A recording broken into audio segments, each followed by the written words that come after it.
Hello ladies and gentlemen, welcome to Quicky Review, where I review games as fast as possible. Today I'll be talking about Metro 2033, a game that seemed boring at first until I gave it a run. After playing it about 4 times, I can clearly say that it's a fresh piece filled with what I think are unique ideas. With that being said, let's just jump into it. Inspired by the Metro book series, the story focuses on the aftermath of a war that occurred in 2013. Although the reasons are unknown, it is clear that the surface is no longer habitable. As time went on, the chemical waste from the bombs has caused the surrounding life forms to mutate, making them hostile and stronger than ever. We're now at the bottom of the food chain, and we must find a way to the top. Throughout the story, you'll play as Artyom, one of the last people to experience the world before the war. Despite humanity's persistence to prevail, they now face an even harsher enemy. After your home receives an attack by a new species known as the Dark Ones, you're required to go to police station to ask for help on this ongoing war. Throughout your journey, you will encounter a vast world filled with monsters, such as watchmen and demons, to even factions develop, like Nazis and communists. What I really liked about the game is how they were able to implement difficulty. Usually, in other games we tend to worry about the amount of enemies that we're facing, but Metro didn't do that. Instead of worrying about the amount of enemies, they made us worry about our consumption of materials. We had little to no ammo, a small amount of filters, and if we killed an enemy, it probably wasn't worth it.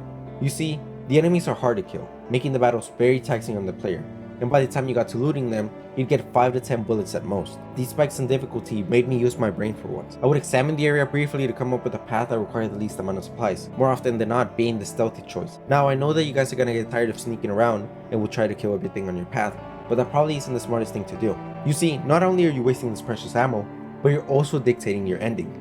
That's right, there are multiple outcomes to this, and they're all dependent on the moral point system. These points are a result of actions that you take throughout the game. For example, let's say you kill an enemy.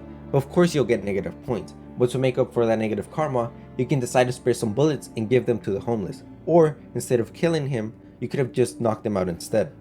When it comes to the mechanics, Metro makes it clear that they don't want to hold your hand. They depend on your knowledge of previous games to continue.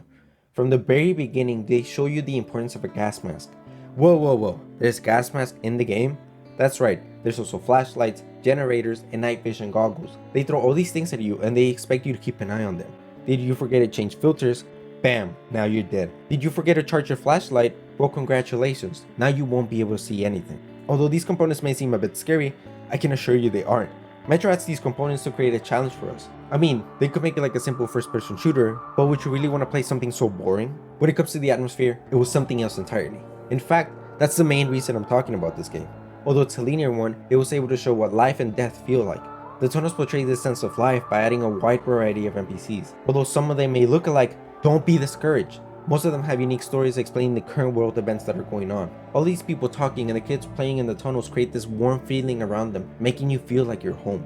Like the opposite side of a coin, the city's empty, lifeless, and quite frankly depressing. Throughout the missions, you'll notice that there isn't a soundtrack to accompany you.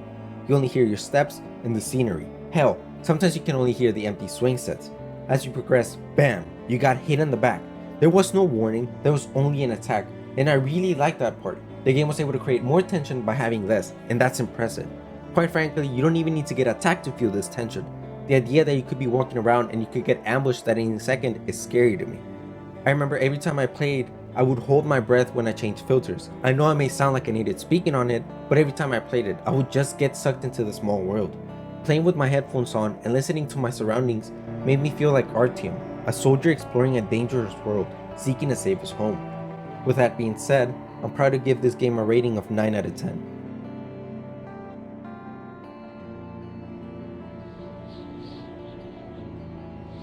H.G. Wells once wrote, "If we don't end wars, wars will end us." And somehow, I stopped my war. Look for an exit. Good luck.